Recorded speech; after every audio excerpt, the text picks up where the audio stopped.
गुरुर्मूर्ति पूजामूलं गुरुर्पदम् मंत्रमूलं गुरुर्वाक्यम्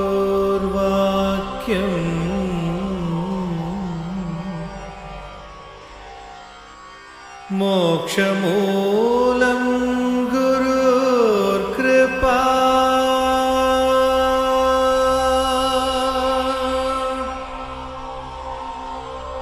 ॐ श्री गुरवे नमः।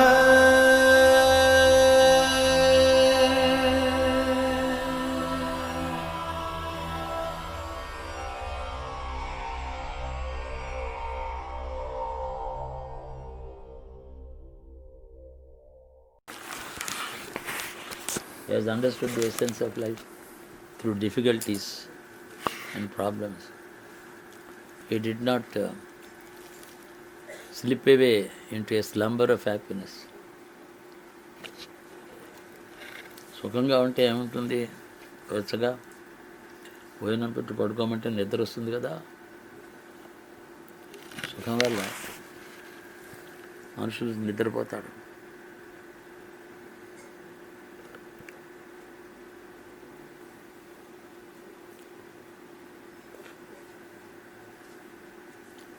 కాబట్టి కొత్తగా నేర్చుకున్న గుణాలు కానీ విద్య కానీ లోకానుభవం కానీ ఏం ఉండదు సుఖంలో.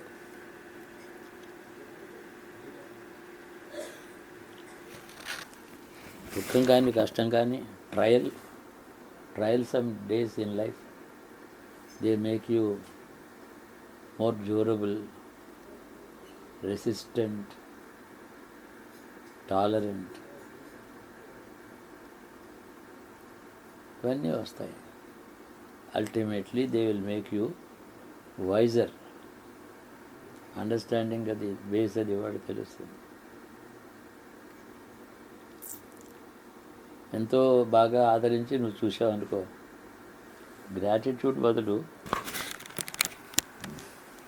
Just to kick off an association like a blade of grass. ఎంత సెల్ఫిష్నెస్, ఎంత అన్పార్డనబుల్ సెల్ఫిష్నెస్. అంటే the worst example of a human being. నువ్వు కలుసుకున్నావు అనుకో, దురదృష్టం అని కాదు, పుణ్యం లేక ఆ టైంలో అలా కలుసుకున్నావు. పుణ్యం లేకపోయినా నీకు విజ్డమ్ ఇచ్చింది, రెసిస్టెన్స్ ఇచ్చింది, వదిలించింది. అడి చుట్టూ మొడకం చేసి తిరిగినట్టు ఇప్పుడు అర్థమైంది. అంతే. దానివల్ల ఏమిటి సుఖం ఏమిటి? ప్రాబ్లమ్స్ ఏమి ఉండకూడదు ఇంట్లో. భార్య పిల్లలు చెప్పినట్టు పెద్ద వేప చెట్టుకి 2 మామిడి పళ్ళు కాసినట్టు. ఉత్తమరాలైన భార్య, మంచి కొడుకు ఉంటే. కానీ అందులో పరమార్థం అంటే ఏం లేదు. లోకల్లో క్షేమ, సంతోషం బాగానే. చాలా చెడ్డ అనుభవం ఉంది. మనిషిని వైజర్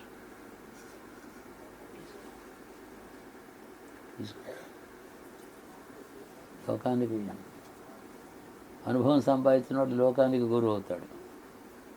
ఇతరులకి చెప్తాడు, నేను అనుభవించాను రా ఇవన్నీ, నాకు బాగా తెలుసు దీని స్వభావం ఏంటో, మోసపోకు, నువ్వు వయసుగా ఉండు, జాగ్రత్తగా ఉండు అని చెప్తాడు. నువ్వు చాలా సుఖపడు, ఇంక నీకేం అక్కర్లేదని ఎవరు గురువు ఎప్పుడు చెప్పడాలి. ఆశీర్వచనం ఇస్తాడు, సుఖపడు, కష్టపడదు, సుఖపడు, అనుకూల దాంపత్యం, పిల్లలు, ధనం సమృద్ధిగా సంపాదించుకో. ఆశీర్వచనం అది, ఉపదేశం కాదు. ఉపదేశం అంటే ఒకవేళ తప్పనిసరిగా కష్టం వస్తే అర్థం చేసుకో. అది ఈశ్వరుడు నీకు మెసేజ్ ఇస్తున్నాడు, కొంచెం తెలివి నేర్చుకోరా. మెసేజ్ డివైన్ అల్టిమేట్ గురువు ఈశ్వరుడు కదా. ఏంటమ్మా అది ఎంత ఉంది, తగ్గించే మహాసారం సిప్ చాయ్.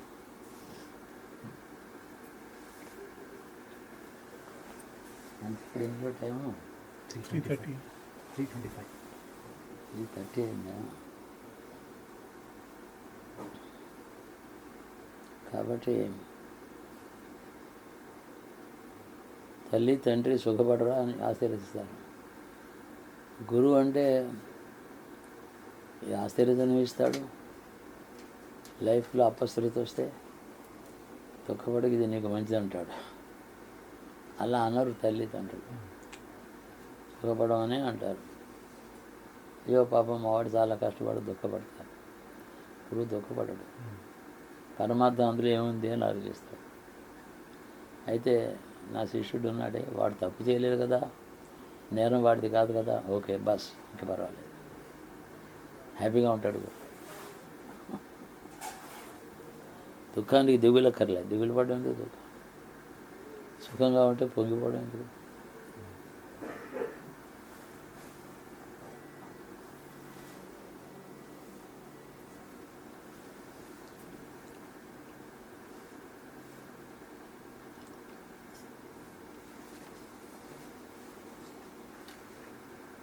లైఫ్లో ఏది లాభం దేనివల్ల వస్తుందో తెలుసుకుంటే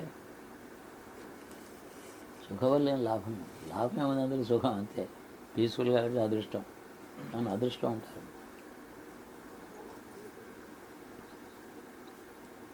పుణ్యానికి అదృష్టాన్ని మాట వాడుతూ ఉంటాం. అదృష్టం అంటే దృష్టం కానిది, కంటికి కనపడింది అని అర్థం. కంటికి కనపడింది అదృష్టం, దృష్టం కాదు. అది ఏముంది అంటే డెస్టినీ అని అర్థం. అదృష్టవంతుని ఆ మాటకు ఏమైనా అర్థం ఉంది? సుఖపడుతున్నాడు అంటే అలా అంటూ ఉంటాం. పుణ్యఫలం అనిపిస్తున్నాడు, బాగుంది అనుకుంటాం.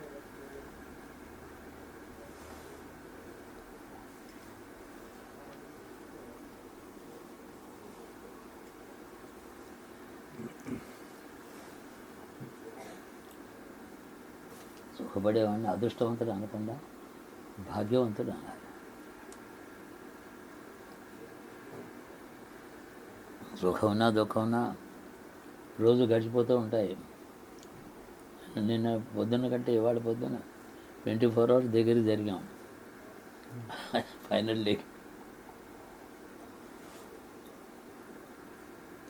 అడవికి వెళ్ళి రాముడు మహర్షులందరూ తపస్సులు చేసుకుంటున్నారు. వాళ్ళకి ఏముంది? ఎక్విప్మెంటా, ప్రాపర్టీసా? ఇంట్లో ఏం లేవు. ఉన్నారు కట్టుకుని విడిచిన బట్టలు ఆరేసుకొని ఉంటాయి అంతే. మీరు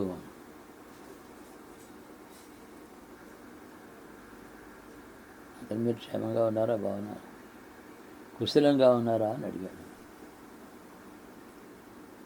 కుశలంగా ఉన్నారంటే ఋషులు నవ్వారు. కుశలం ఎక్కడ ఉంటుంది రామా? కుశలం అంటే నీకు తెలియలేదు ఏం కాను.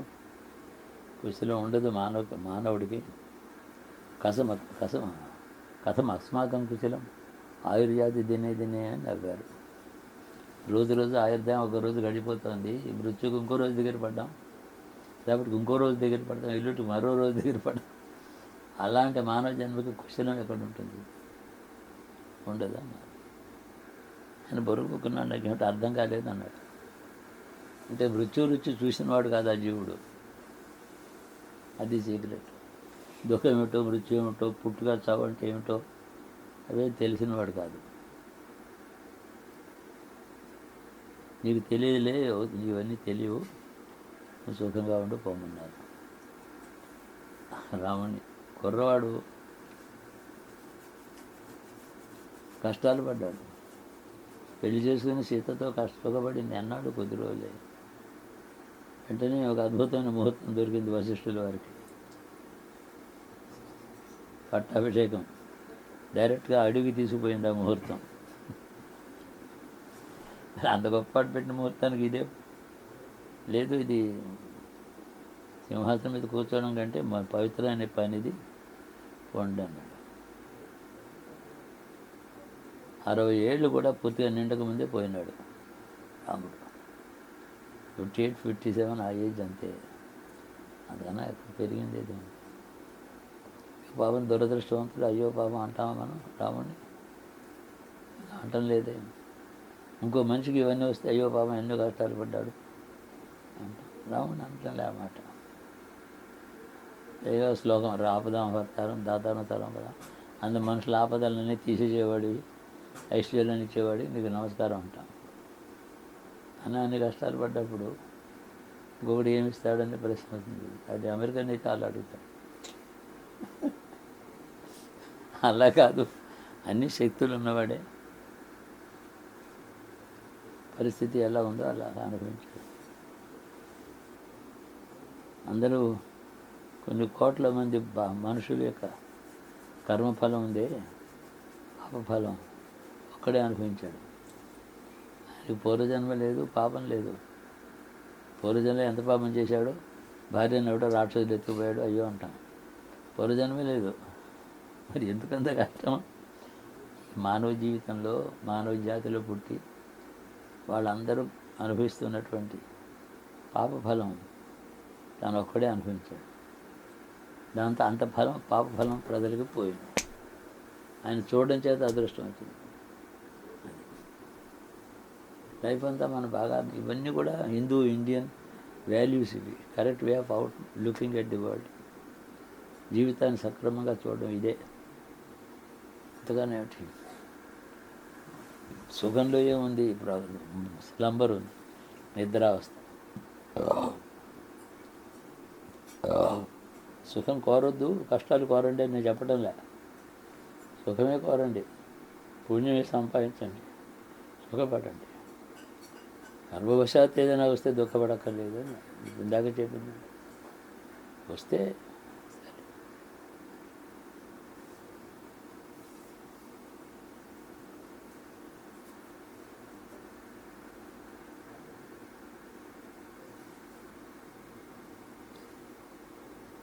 యాభై ఏళ్ళు వచ్చిన తర్వాత కూడా ఏదైనా మంచి పని చేయాలంటే ఇంకా చాలా టైం ఉందిలే, ఈలోగా మంచి 2 పిక్చర్స్ వచ్చేసి చూస్తానంటాడు. సిల్లి తిరిగి మనసు సాటిపోతుంది. పోనీ వెళ్ళి హనుమంతుడి దగ్గర కూర్చోరా, చాలీసా చదువు, లోకక్షేమం కోసం ప్రార్థించరా అంటే రేపు చేస్తానులే, చాలా టైం, ఈ పిక్చర్ రేపు రాదు మళ్ళీ. అంత లైట్గా ఉంటారు మనుషులు. భారతీయ నాగరికత భావాలు, దాని గురించే మాట్లాడుతూ ఉంటాను. వేరే టాపిక్ ఏం లేదు, మనం మాట్లాడుకుంటాం. మీరు ఎప్పుడు మాట్లాడినా డీప్గా ఆలోచిస్తే అదే వస్తుంది. ఏ మాట మాట్లాడినా అంతే ఉంటుంది, అదే వస్తుంది. మళ్ళీ అల్టిమేట్గా మనం భారతీయులం, మన ఆధ్యాత్మిక సంపద, జ్ఞాన సంపద, ఆ జ్ఞాన సంపద యొక్క దాని గురించి వర్ణన ఇదంతా. సీమింగ్లీ ఎనీ మెసేజ్ గివ్, నేను ఎన్నోసార్లు ఆలోచించాను. Ultimate dinner meaning is Bharatmata. భాష సాంప్రదాయంలో ఉన్న జ్ఞానాన్ని అన్వీల్ చేసి మళ్ళీ మళ్ళీ చూపించడం అవుతుంది.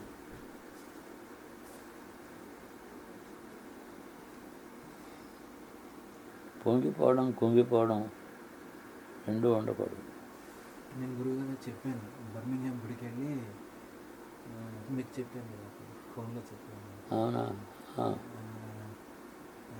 సంకల్పం, మీ గోత్రం, ఇంటి పేరు, నక్షత్రం, గోత్రం అది భరతమాతకు సంకల్పం వస్తుందేమని చెప్పి, ఆ పూజారేమో నేను ఎప్పుడు వినలేదండి అని అంటే, మా గురువుగారు చెప్తారు, ఆయన చెప్పినట్టు చేయండి అంటే అప్పుడు చెప్పాను. మా గురువుగారు చెప్తారు, ఈ క్షణం భారతదేశంలో ఆలయాల్లో కొన్ని కోట్ల మంది ఉన్నారు, కానీ వాళ్ళ గురించి కోరుకుంటున్నారు. ఆయన వాళ్ళ గురించి కోరుకోవడం తప్పు అని చెప్పట్లేదు, కానీ దేశం గురించి కోరుకోమని చెప్పారు. అంటే అప్పుడు ఆయన అది చేసి నా చేత మీరు చేయించినందుకు నాకు చాలా సంతోషంగా ఉంది. నేను ఎన్నోసార్లు చేశాను ఇండియాలో, కానీ ఎప్పుడు ఈ సంకల్పం వెళ్ళలేదని. కన్న తల్లికి కష్టం వస్తే ఏడుస్తాం కదా, భారతమాత కదా, అందరికీ రియల్ మదర్ అంతే కదా, శాశ్వతమైన రియల్ మదర్ కదా, ఎన్నో వర్చ్యూస్ ఉన్న మదర్ కదా, ఇతర మదర్స్ లాంటిది కాదు కదా. ఆ తల్లికి అవమానం, ల్యాక్ ఆఫ్ రికగ్నిషన్, ఆ తల్లి ఆలయం అంటే భారతదేశం కొల్లగొట్టబడడం, ప్రజలు నరకబడడం, మరి ఆ మదర్కి ఎలా ఉంటుంది అంటే అనొచ్చు నువ్వు, ఏదండి అలాంటి మదర్ ఎవరో ఒక వ్యక్తి లేదు కదా, మన ఒట్టి కాన్సెప్టే కదా. అయితే అలాంటి మదర్ లేదని నీకు తెలుసా? ఆ మదరే లేదు అంటే మహాలక్ష్మి లేదు, మహాసరస్వతి లేదు, దుర్గామాత లేదు. చూసావా? ఇవి మహాలక్ష్మి మాత్రం ఉంది, భారతమాత ఎక్కడ ఏం లేదు. ఒకటి ఐడియా అనుకో, అది భారతమాత ఉంది, భారతి అమ్మ పేరు. మహాలక్ష్మి ఉన్నట్టే ఆవిడ ఉంది.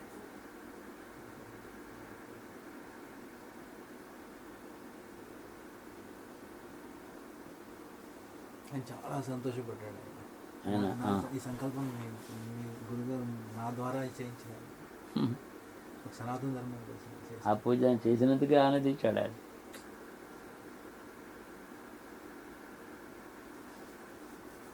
మనకి ఏం కావాలన్నా మనకి ఇప్పుడు లేనిది ఏమిటి? కట్టుకోవడానికి కూడా తినడానికి తిండి ఉంది. అవసరం ఆపద్ధర్మంగా అయితే బ్యాంకులో 10 రూపాయలు ఉన్నాయి, అంతకన్నా ఏం కావాలి? ఆలోచించి పిచ్చిగా ఆలోచిస్తారు వాళ్ళు. ఓల్డ్ ఏజ్లో ఓపెన్ హార్ట్ సర్జరీ అవసరం అవుతుందేమో, దానికేమో 12 లక్షలు కావాలి, అది అందులో బ్యాంకులో డిపాజిట్లో ఉండాలి. అది ఎందుకు రావాలి ఓపెన్ సర్జరీ? ఆ దరిద్రం ఎందుకు పుట్టాలి? అసలు నాకు డబ్బు అక్కర్లేదు, ఆ సర్జరీ కూడా నాకు రాదు అనుకోవచ్చు కదా. ఏదో ఈవిల్ ఆలోచించుకొని దానికి ఇంత డబ్బు కావాలి. అలా కష్టాల కోసం డబ్బు దాచుకుంటామా? కష్టమైంది ఎక్స్పెక్ట్ చేయక్కర్లేదు, వస్తే అనిపిస్తాను అలాగే పర్వాలేదు. ఈ దేశంలో ఆపరేషన్ డబ్బు లేకుండా చచ్చిపోయిన వాళ్ళు కూడా ఉన్నారు లక్షలు. ఏమైంది అలా పోతే? అంతకన్నా ఓల్డ్ ఏజ్లో గోసేవ, గోధర్మ, గోరక్షణ కోసం ఇంత ఇవ్వచ్చు కదా. దరిద్రుల కోసం అన్నం పెట్టే సంస్థ ఏదో ఉంది, దానికి వచ్చి ఇవ్వచ్చు కదా. అందుకోసం 10 లక్షలు వేరే పెట్టుకుంటానంటే అర్థం. నా హార్ట్ సర్జరీ కోసం తెలివైన మాట అది. మీరు గో అంటే నాకు గుర్తుకొచ్చింది, నరేంద్ర మోడీ కృష్ణాష్టమి నాడు reminded the whole country that ఇండియాలో గో కౌ స్లాటర్ చేయకూడదు అని. ఆ న్యూస్ నేను చదివిన తర్వాత ఐ ఫెల్ట్ వెరీ. అసలు కాన్స్టిట్యూషన్లో ఉంది, ఆ లా ఇంప్లిమెంట్ చేయడం లేదు. ఒక ఐఏఎస్ ఆఫీసర్ శర్మ అని ఆయన ఏం చెప్పాడనంటే, India wants to be the largest beef exporting nation. We are not killing young cows, we are killing cows which are no more productive. Justification. అయితే ఇప్పుడు నువ్వు కూడా యువర్ నాట్ ఏ ప్రొడక్టివ్ స్టేజ్లో నువ్వు లేవు, రిటైర్ అయిపోయావు. నీకు దీనివల్ల ఎవరికి లాభం లేదు, ఊరికే పెన్షన్ తీసుకుంటున్నావు. ఆ ముసలి కవుని ఎలా చంపి నిన్ను కూడా అలా పంపించేయచ్చు. వేరే బర్త్డేని అంత ఊరికే పెన్షన్ తీసుకుంటున్నావు అంటే ఏమవుతుంది? ప్రొడక్టివ్ వర్క్ ఏం చేయటం లేదు, నెలకి 50,000 పెన్షన్ తీసుకుంటున్నాడు. బర్త్డేని అంత సొసైటీ కాదు, ఆ 50,000 అంతా పేదవాళ్ళకి అవసరం. అన్ప్రొడక్టివ్ కౌస్ని చంపడం అంత జస్టిఫికేషన్ అని ఉంటే నీకు అదే రూలు. ఎవడైనా ఆ మాట అనాలి. నువ్వు ఉండడమే దేశాన్ని నష్టం, ఏ పని చేయటం లేదు, 50,000 తీసుకుంటున్నావు. అంత మొరటుగా మొండిగా సమాధానం చెప్పగలగాలి ఎవడైనా. అమెరికాలో అడిగారు నన్ను, వాట్ ఈజ్ బర్త్ రైట్ ఏమిటి, అబ్సల్యూట్ రియల్ బర్త్ రైట్ ఏమిటి, జన్మ హక్కు అంటే ఏమిటి, సహజ మరణం అన్నాను. ఈ మధ్యని అన్నానికి హక్కు ఉంది, నాకు షెల్టర్కి హక్కు ఉంది, బట్టకి హక్కు ఉంది, చదువుకి హక్కు ఉంది. ఇవేం కావు. న్యాయం సహజమైనటువంటి మరణమే జన్మ హక్కు. దానికి అడ్డు వచ్చేది ఏదైనా సరే పాపమే. ఓ మనిషిని చంపితే అంత ఆవుని చంపినంత. ఆవులకి సహజంగా చచ్చిపోయే హక్కు ఉంది. అసలు మధ్యలో చంపుతాను దాని చర్మం కోసం, ఎముకల కోసం.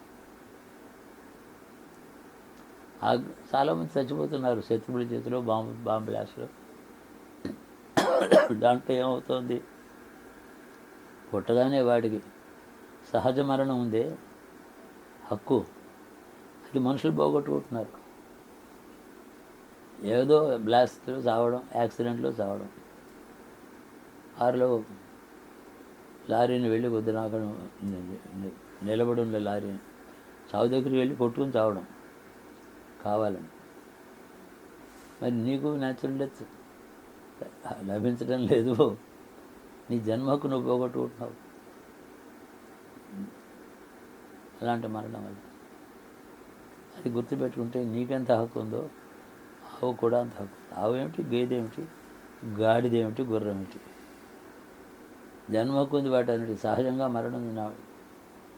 నేను అది అక్కడికి ఏదో ఓ చోట 150 ఆవుల్ని కొని వచ్చాను. దొడ్డిలో ఇంత గడ్డి పెట్టి దిగా తిరగమన్నాం. తిరుగుతూ ఒక మాట చాలా ఓల్డ్ కౌ, ముసిలి ఆవు అలా పడుకుంటుంది మెడలా వేసి, చచ్చిపోతుంది. ఇంత గడ్డి తిని చచ్చిపోతుంది. నోట్లో ఇంత గడ్డి కూడా ఉండదు అప్పుడు. అలా పీస్ఫుల్గా పోవాలి. అలాగే ఇంతవరకు మేము లెక్క ప్రకారం 32-33 ఆవులు న్యాచురల్గా చచ్చిపోయాయి రాజమండ్రి గార్డెన్లో. అవి తీసుకెళ్ళి మనం పాతి పెడతాం, లేకపోతే దహనం చేస్తాం. బతుకుండగానే దాని చర్మం కోసం చంపడం ఉంది. మనిషిని చంపితే ఎంతో, ఆవును చంపినా అంతే. రెండు జీవులే. రెండింటికి సహజ మరణమే జన్మ హక్కు. రైట్ టు ఎడ్యుకేషన్, రైట్ అది కాదు అసలు. అవన్నీ జన్మ హక్కులు కావు. వీలైతే లభిస్తే లేకపోతే లేదు.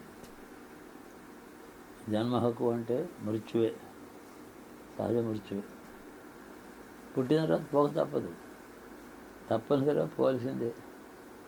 అది ఎట్టి పరిస్థితుల్లో ఎలాగ క్షేమంగా పోతాం అది కోర. So natural death is the fundamental right of birth right of the jivas.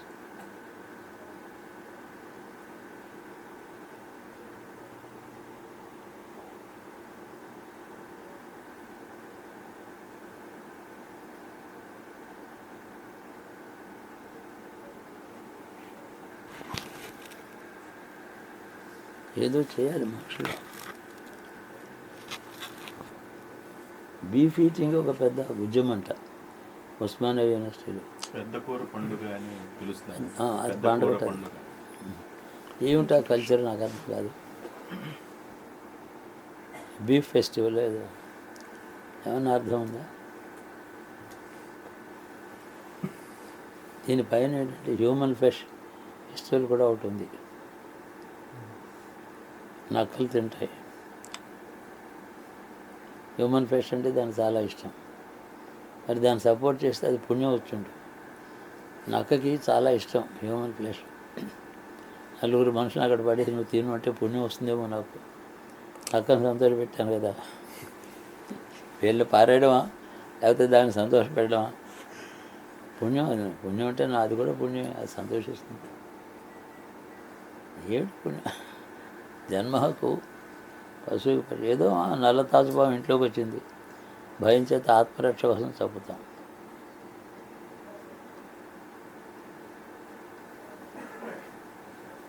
Beef festival ఏమిటి? యూనివర్సిటీ ఎదురుతుంది, ఎడ్యుకేషనల్ సెంటర్. అది పార్టీ ఆఫీస్ కాదు. ఎడ్యుకేషన్ సెంటర్, చదువుకోవడానికి విద్యార్థులు. ఏమన్నా అలాంటి వాళ్ళు నరిదేశాను. అని చాలా అవసరం ఉంది. ఈ సంగతులు తెలుసుకోవాల్సిన అవసరం ఉంది మనకు.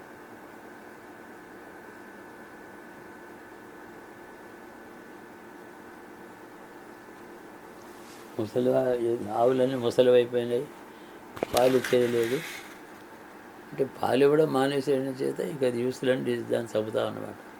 పాలు ఇస్తే దాన్ని నీ పాల కోసం దాన్ని బతకనిస్తావు. దాని మీద కాదు, పాలు ఇస్తుంది కాబట్టి బతకనిస్తావు. పాలు ఇవ్వడం మానేసింది, దాన్ని చంపుతావు. నువ్వు హ్యూమన్ బీయింగ్ అసలు నీకేంటి ఏమిటి ఆర్గ్యుమెంట్ ఏంటి? చెప్పింది మళ్ళీ హిందువే, శర్మ. హిందూసే చెప్తారు ఇట్లాంటివి. ఈ మాట ముస్లిం అనడు. అయ్యో కౌసలాట వద్దండి ముస్లిం అంటాడా? వాడు హిందూస్ అంటారు. కౌసలాట పాపం అని చెప్పి కోట్ల కొద్దీ నమ్మితే ఓ 10 మంది వక్ర బుద్ధి ఉన్నవాళ్ళు దాన్ని సపోర్ట్ చేస్తారు. పెద్ద ఆర్గ్యుమెంట్స్. మోడీ మీద కోపం ఉంది వీళ్ళందరికీ, చాలా క్రోధం.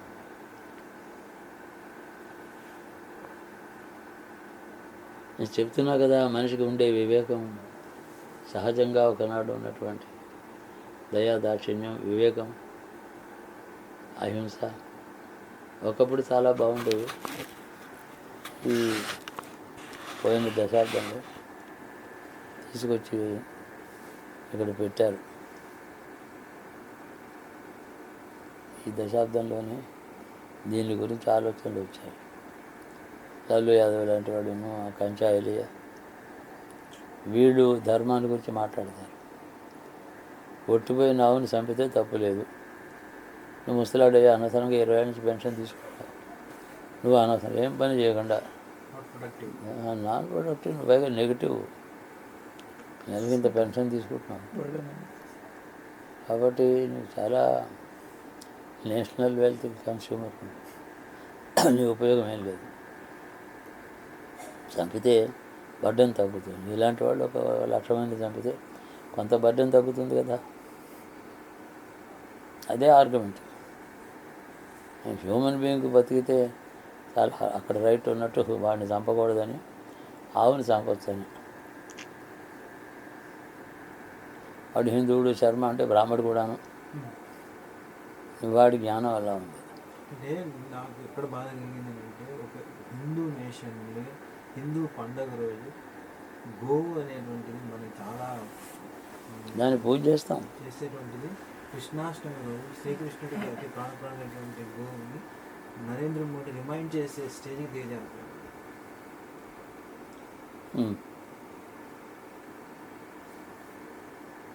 అందుకని ఆవుని వేళకు వాటి లాటర్ హౌస్ తీసుకుపోతున్న ఆవుని డబ్బిచ్చి కొనండి, కొని ఆ దొడ్డిలో వదిలిపెట్టండి మా దగ్గర అని అలా చెప్పండి. ఒక ఇంట్లో ఎన్నో శుభకార్యాలు, పుట్టినరోజు, పెళ్లి రోజు, శుభకార్యాలు, ఇల్లు కట్టు ప్రవేశం, ఈ రోజుల్లో ఒక ఆవులో రెండు ఆవులు 3,000, 3,500 అమ్ముతారు. పాత ఒట్టిపోయిన ఆవు కొని మాకు దానం చేయి, మేము అన్నం పెడతాం, తిండి పెడతాం. అలాగే జరుగుతుంది. వరంగల్లో చిన్న స్కేల్లో జరుగుతుంది, రాబోయే పెద్దది చేస్తున్నారు. 55 దాటినా ఇప్పుడు వరంగల్లో 55 గోవులు దాటాయి. ఇంగ్లాండ్లో వేల్స్లో సుబ్రహ్మణ్య స్వామి కూడా ఉంది. ఇక్కడ ఒక శంభో అని భూమి ఉంది. ఇది 4 years బ్యాక్ అయింది. ఎద్దు దానికి ఏదో సమ్ జబ్బు వచ్చింది. So people want put that animal down. దానికి కూడా చాలా రెసిస్టెన్స్ వచ్చింది, చేయకూడదు. చివరికి బలవంతాన్ని చంపడం ఎందుకు? ఆ ఎద్దు అక్కడ ఉంటే ఏముంది? రెసిస్ట్ చేశారు. నేషన్ వైడ్ రెసిస్టెన్స్ వచ్చింది, చేయకూడదు అని సిగ్నేచర్స్ పెట్టారు. బయట దేశంలో ఇంత వాల్యూ ఉంది. ఇంగ్లాండ్లో ఎద్దును చంపకూడదు అని పెద్ద కమోషన్, అది శంభో దాని పేరు. మరి హిందువులకి ఇండియాలో పెద్ద రోగం వచ్చింది. వాళ్ళే కమ్యూనిస్టులు, నాస్తికులు. కాంగ్రెస్ వాళ్ళు ఎవరు హిందువులే. నాస్తికవాదం. అమ్మా